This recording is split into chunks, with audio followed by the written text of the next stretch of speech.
नमस्कार, आप देख रहे हैं न्यूज वॉच इंडिया। मैं हूं आपके साथ पंकज यादव। करते हैं बुलेटिन की शुरुआत बड़ी खबर के साथ। तो दिल्ली में खतरे के निशान से ऊपर बह रही है यमुना। इस वक्त की बड़ी खबर आपको बता रही, यमुना का जल स्तर सुबह 206.54 मीटर दर्ज किया गया है। निचले इलाकों में फिर बढ़ा है बाढ़ का खतरा। इस वक्त की बड़ी खबर आपको बता रहे, जहां पर यमुना का जल स्तर एक बार फिर से बढ़ा है।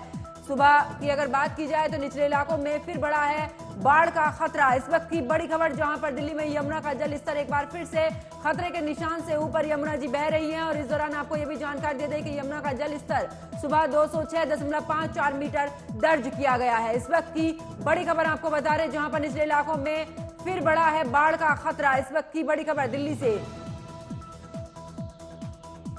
तो दिल्ली में खतरे के निशान से ऊपर बह रही है यमुना, जहां पर यमुना के जलस्तर की अगर बात की जाए तो सुबह 206.54 मीटर दर्ज किया गया है।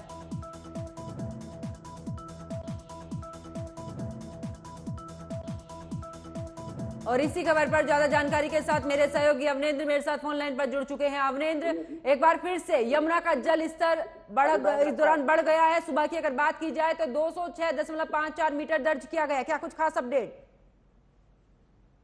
जी बिल्कुल पूनम, देखिए जिस तरीके से यमुना जी का कल से जल स्तर बढ़ रहा है तो कहीं न कहीं दिल्ली वासी हैं उनके लिए एक चिंता का विषय बना। यमुना जी जल स्तर खतरे के निशान से ऊपर पहुंच गया है और होते होते शाम हो सके जो दिल्ली के निचले स्तर हैं वहां पर भी जल देखने को मिल। लगातार जिनसे प्रशासन की तरफ से जो है लोगों से गुहार की जा रही कि उनसे वो सुरक्षित जगह पहुंच जाएं जो निचले स्तर में रह रहे हैं, बाढ़ के क्षेत्र में, चाहे यमुना जी के आसपास की बात करें, मयूर विहार फेज 1 की बात करें, ITO की बात करें, तो साफ तौर से जो दिल्ली सरकार है उसकी तरफ से कह दिया गया है, अनाउंस कर दिया गया है कि लोग सुरक्षित जगह पहुंच जाएं। तो अब देखने वाली बात होगी जिस तरीके से लगातार हंसनी बैकुंठ बैराज से लगातार जो है पानी छोड़ा जा रहा है और दिल्ली का लगातार जो है यमुना जी का जल स्तर बढ़ता जा रहा है। पूनम, बिल्कुल, लेकिन अवनेंद्र, जिस तरीके से पिछली बार भी देखा है बाढ़ का खतरा लगातार मंडरा रहा था, ऐसे में एक बार फिर से पानी छोड़ा जा रहा है हथनी बैराज कुंड से। तो इसको लेकर अगर प्रशासन की बात की जाए, क्या कुछ पुख्ता इंतजाम किए हुए है प्रशासन?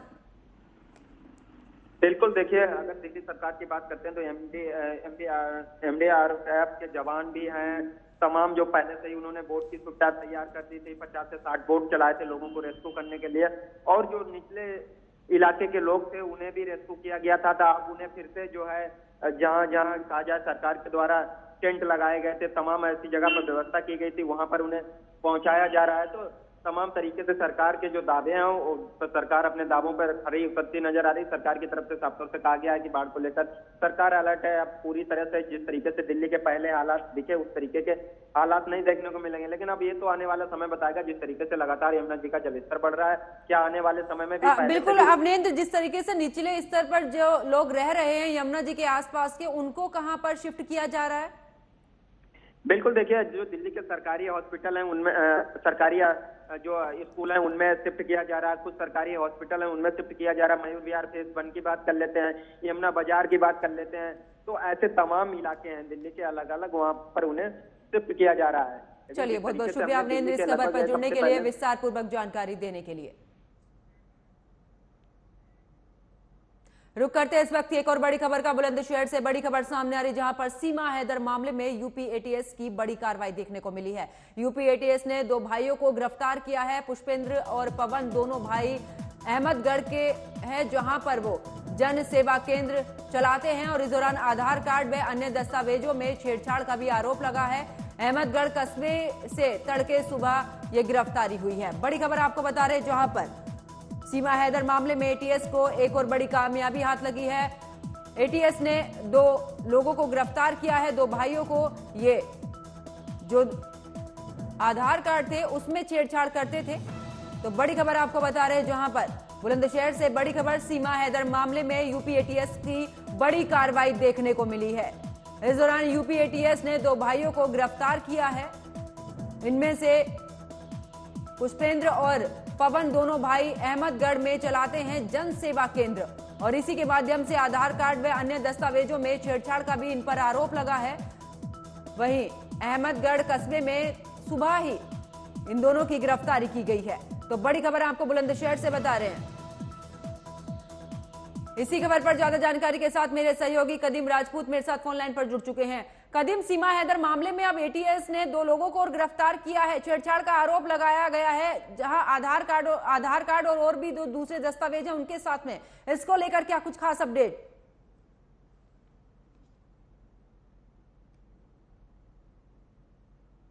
में दस्तक दे दी है, जो कि 2 भाइयों को हिरासत में लिया है। बता दें, पंकज की हिरासत में लिए गए पुष्पेंद्र मीणा और पवन मीणा दोनों सगे भाई हैं।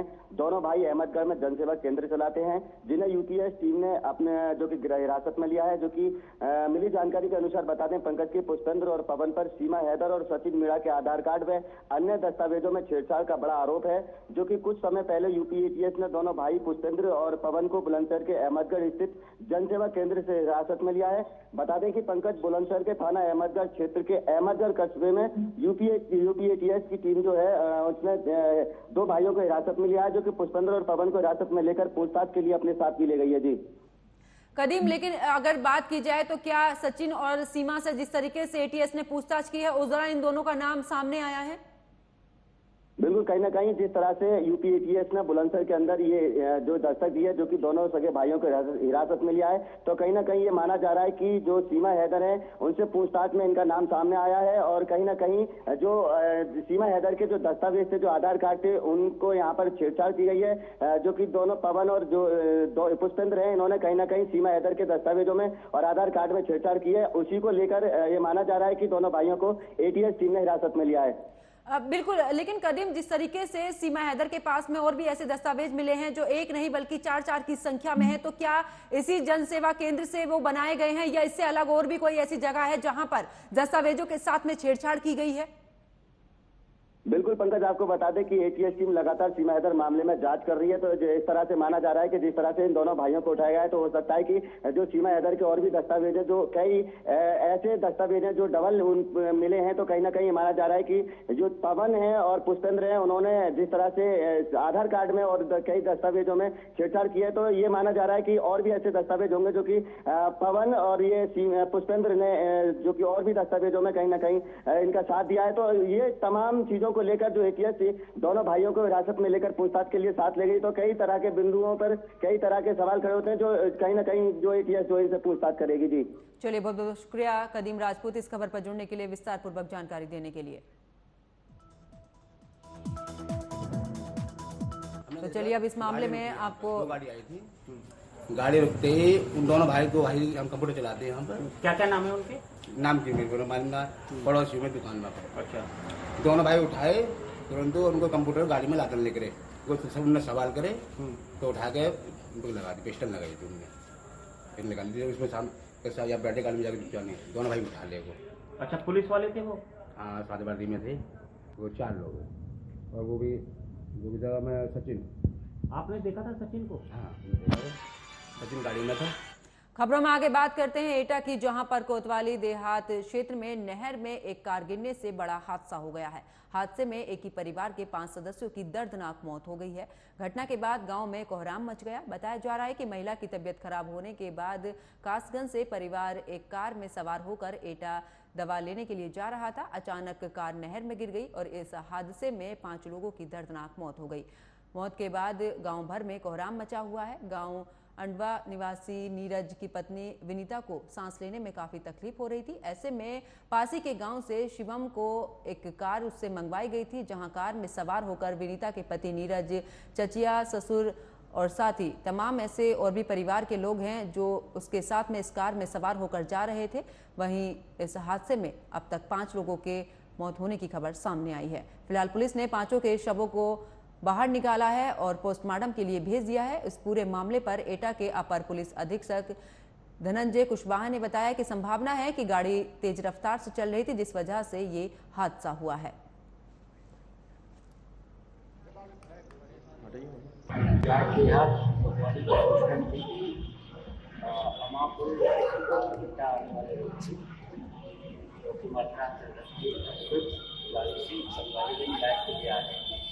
गाड़ी घटनाग्रस्त होकर कहा गया है, जिसमें गाड़ी के मामला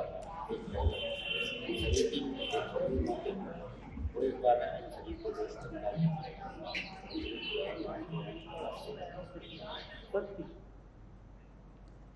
और इसी खबर पर ज्यादा जानकारी के साथ नंदू कश्यप मेरे सहयोगी फोन लाइन पर जुड़ चुके हैं। नंदू, एटा में ये बड़ा हादसा हुआ है, 5 लोगों की जान जा चुकी है। आखिरकार इस हादसे को लेकर क्या कुछ अपडेट? देखिए, आपको बता दें, ये एटा जिले के कोतवाली देहात क्षेत्र की घटना है, जहां पर कोतवाली देहात क्षेत्र के गांव मोहरा घाट के समीप ये कार, जो स्विफ्ट डिजायर कार थी, ये नहर में जा गिरी, जिसमें कार में सवार 5 लोगों की दर्दनाक मौत हुई है। आपको बता दें कि देर रात में बीमार महिला को इलाज के लिए परिवार एटा ला रहा था। कासगंज जनपद से इनको एटा लाया जा रहा था, तभी ये कार नहर में जा गिरी और डूबने से इसमें 5 लोगों की मौत हुई है। सुबह पुलिस को जब सूचना मिली तो रेस्क्यू कर 5 लोगों के शवों को निकालकर पोस्टमार्टम के लिए जिला मुख्यालय भेज दिया गया। जी नंदू, ये परिवार के ही सारे सदस्य थे क्या? देखिए, आपको बता दें, इसमें एक ही परिवार के 4 सदस्य थे, जिसमें ड्राइवर भी साथ था। ड्राइवर जो है इसी परिवार का जो है दोस्त बताया जा रहा है, जो रात में जो है बीमार होने के बाद इसकी गाड़ी को मंगाया गया था। इसी गाड़ी के सहारे ये लोग दवा लेने एटा जा रहे थे। जी चलिए, बहुत बहुत शुक्रिया नंदू कश्यप इस खबर पर जुड़ने के लिए, विस्तार पूर्वक जानकारी देने के लिए। रुक करते इस वक्त की बड़ी खबर का। वाराणसी से बड़ी खबर सामने आ रही, जहां पर ज्ञानवापी परिसर के सर्वे में जुटी है एएसआई की 4 टीमें। खुदाई का काम लगातार जारी है। एएसआई के 30 से ज्यादा अधिकारी परिसर में मौजूद हैं। 12 बजे तक सुचारू रूप से चलेगा सर्वे का काम।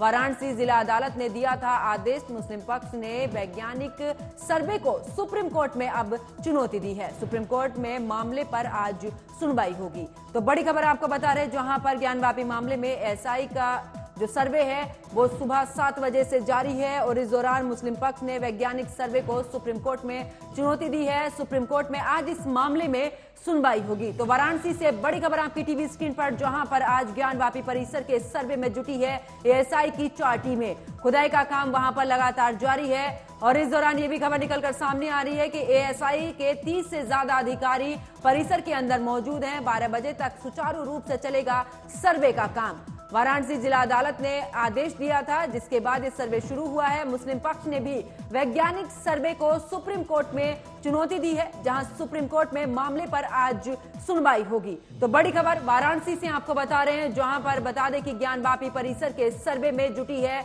एएसआई की 4 टीमें। तो खुदाई का काम लगातार जारी है। एएसआई के 30 से ज्यादा अधिकारी मौके पर मौजूद हैं। आपको बता दें कि 12 बजे तक सुचारू रूप से यह सर्वे चलेगा। इसी के साथ ये भी जानकारी आपको दे दें कि इस सर्वे के दौरान जो वादी पक्ष की 4 महिलाएं हैं वो मौके पर मौजूद हैं और इस दौरान कैविएट दाखिल भी की गई है वादी पक्ष की महिलाओं की तरफ से। यानी कि उनका साफ तौर पर कहना है, जब सर्वे की रिपोर्ट पर सुनवाई होगी तो सबसे पहले उनका पक्ष सुना जाएगा। तो इस वक्त की बड़ी खबर वाराणसी से आपको बता रहे, जहां पर खुदाई का काम लगातार जारी है। एएसआई सर्वे कर रही है। एएसआई के 30 से ज्यादा अधिकारी परिसर में मौजूद हैं, जहां 12 बजे तक सुचारू रूप से चलेगा सर्वे का काम। वाराणसी जिला अदालत ने आदेश दिया था, जिसके बाद एएसआई अब ये सर्वे कर रही है और साथ ही बता दें कि 4 अगस्त को सर्वे की रिपोर्ट भी पेश की जाएगी। वहीं सुप्रीम कोर्ट में मुस्लिम पक्ष की तरफ से याचिका दायर की गई है, जिस पर आज सुनवाई होनी है। इस वक्त की बड़ी खबर वाराणसी से आपको बता रहे, जहां पर ज्ञानवापी परिसर में सर्वे किया जा रहा है। रुक करते इस वक्त की बड़ी खबर का। लखनऊ से बड़ी खबर सामने आ रही, जहां पर आज समाजवादी पार्टी और आरएलडी के कई नेता बीजेपी में शामिल हो सकते हैं। इस वक्त की बड़ी खबर, जहां पर बीजेपी राज्य मुख्यालय पर करेंगे पार्टी ज्वाइन। बीजेपी प्रदेश अध्यक्ष भूपेंद्र चौधरी बीजेपी में इन्हें शामिल करेंगे, जहां पर पीएम मोदी के खिलाफ सपा से चुनाव लड़ने वाली शालिनी यादव भी आज बीजेपी में शामिल हो जाएंगी।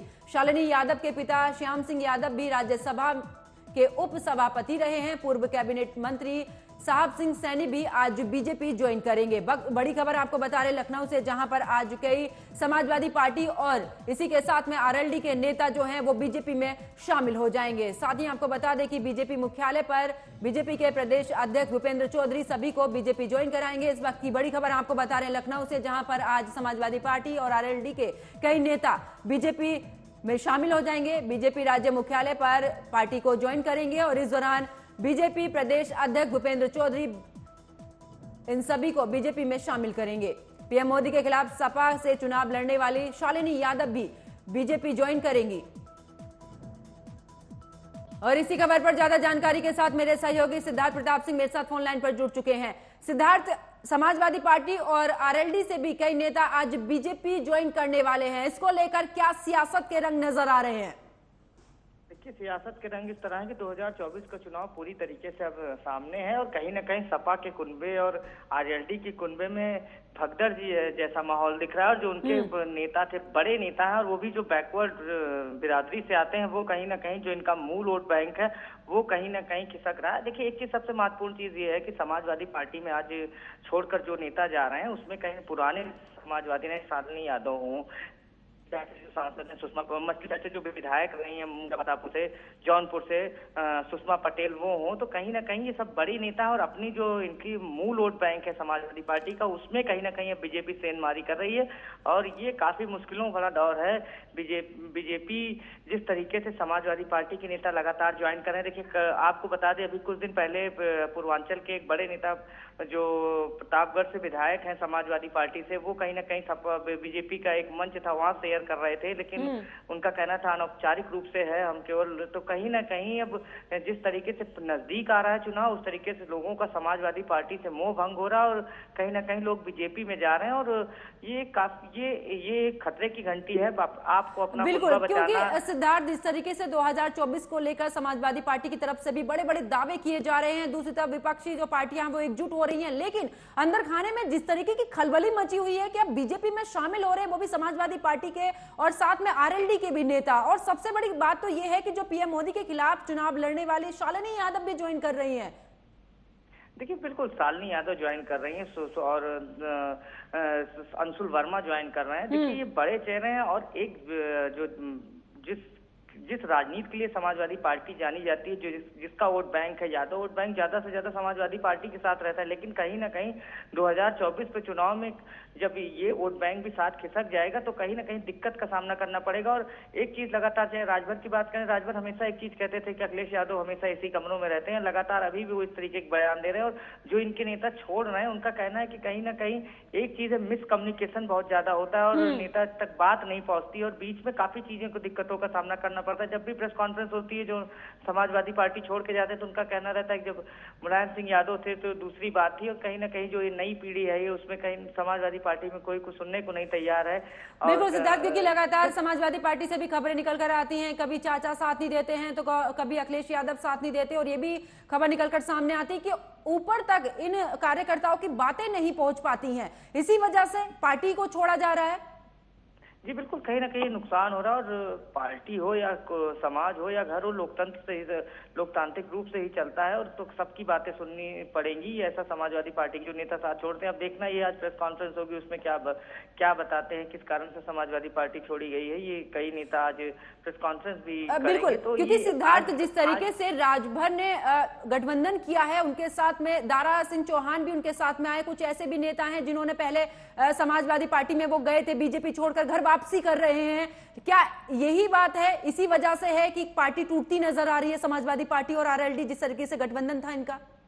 जी बिल्कुल, कहीं ना कहीं आप तीसरे मोर्चे की बात कर रहे हैं। जब आप मजबूत विपक्षी नहीं होंगे तो कैसे आप पूरे देश में, जब आप जहां से आप मूल पार्टी है, जहां आप क्षेत्रीय दल है, वहां आपकी पार्टी में इस तरीके से टूट मची तो क्या मैसेज पास आउट होगा। तो अखिलेश यादव के लिए बहुत चुनौतियां हैं और कहीं ना कहीं लगातार आप ये भी नहीं मान सकते हैं, जो सूत्र बताते हैं कि आरएलडी भी काफी कभी बीजेपी के संपर्क में कभी आ रही है, तो ये भी एक खतरे की घंटी है। और ये कोई राजनीति में कब किसकी दोस्ती हो जाए ये कोई कुछ कह नहीं सकता है। तो कहीं ना कहीं आरएलडी को भी साथ रखना मुश्किल, उसको भी अपने साथ बचाए रखना, ये भी समाजवादी पार्टी के लिए एक चुनौती है।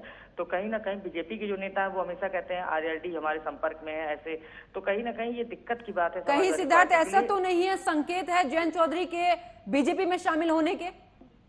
देखिए बिल्कुल कुछ कहा नहीं जा सकता। जिस तरीके से बीच में जयंत चौधरी और अखिलेश यादव की दूरियां हो गई थी, तो कहीं ना कहीं ये कोई बड़ी बात नहीं है। जिस तरीके से चुनाव नजदीक आएगा और बीजेपी इसके लिए जानी जाती है, अमित शाह के जो थिक टैंक है वो इसके लिए जाना जाता है। और भूपेंद्र चौधरी जो है वो कहीं ना कहीं जिस बिरादरी से आते हैं उसके भी कई नेता उनके संपर्क में हैं। और आपको एक चीज सबसे महत्वपूर्ण बता दें कि कई छोटे छोटे दल हैं जो पूर्वांचल है, वो भी सब बीजेपी के पक्ष में। बीजेपी ने जो जिन पार्टियों को अपने साथ लिया या जो दल गठबंधन में है, कहीं ना कहीं उनके पास छोटे छोटे वोट बैंक है और छोटे छोटे वोट बैंक के साथ बीजेपी का जो मूल वोटर है वो साथ जुड़ जाता है तो जीत बड़ी हो जाती है।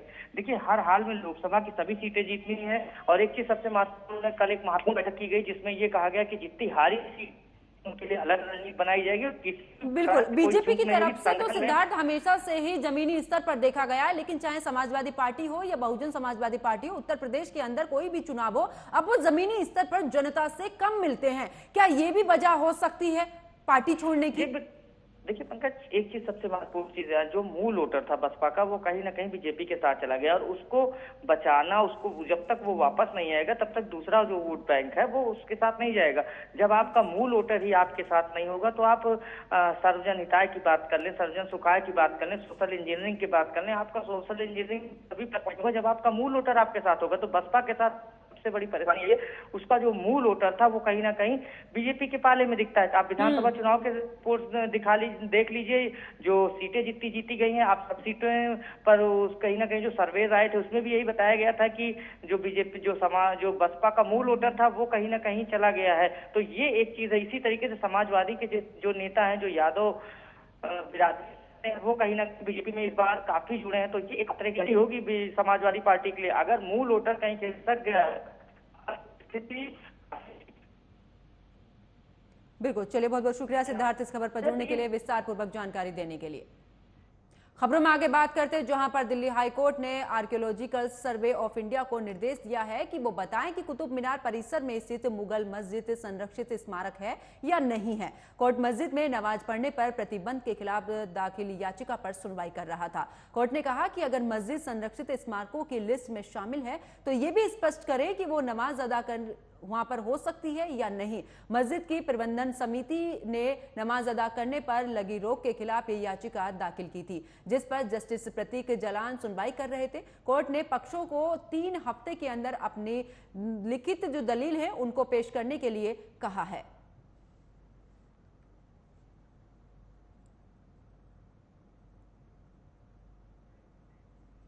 खबरों में आगे बात करते हैं हरदोई की, जहां पर बाल और पुष्टाहार राज्य मंत्री प्रतिमा शुक्ला ने बेतुका बयान दिया है। उन्होंने टमाटर के बढ़े दामों पर जनता के जले पर नमक छिड़कते हुए कहा कि टमाटर अगर महंगा है तो गमले में लगा लीजिए या फिर खाना छोड़ दीजिए। बढ़ती महंगाई पर बोलते हुए आगे उन्होंने कहा कि बहुत सारी चीजें महंगी है तो खाना ही छोड़ दीजिए, अपने आप सस्ती हो जाएंगी।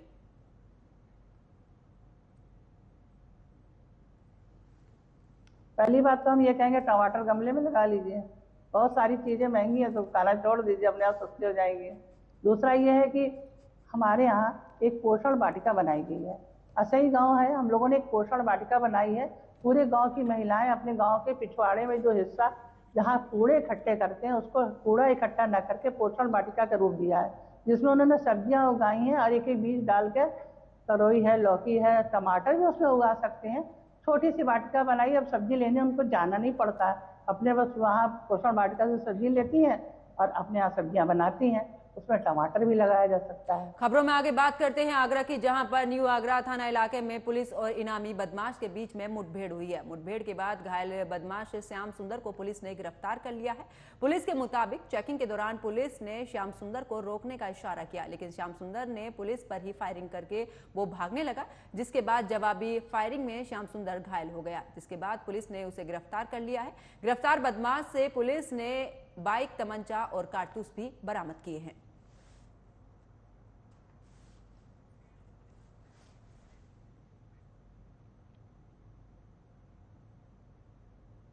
यहाँ न्यू आगरा पुलिस को सूचना मिली कि एक व्यक्ति जिसका नाम श्याम सुंदर सन ऑफ डिप्टी सिंह है, ये जो 10,000 रुपये का वांछित इनामिया भी चल रहा है, ये यहाँ न्यू आगरा क्षेत्र में बाइक से मूव कर रहा है। इस सूचना पर थाना पुलिस ने नाकाबंदी लगाकर चेकिंग की और इसको रोका गया, तो इसने पीछे की तरफ भागते हुए पुलिस टीम पर फायर किया।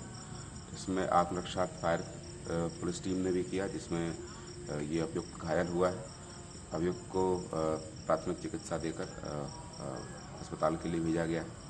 इस अभियुक्त के पास से घटना में प्रयुक्त मोटरसाइकिल और एक तमंचा, कुछ लाइव राउंड और 3 और कार्ट्रिज अन्य। और मेरे साथ फिलहाल खबरों में इतना ही। आप देखते रहिए न्यूज वॉच इंडिया। नमस्कार।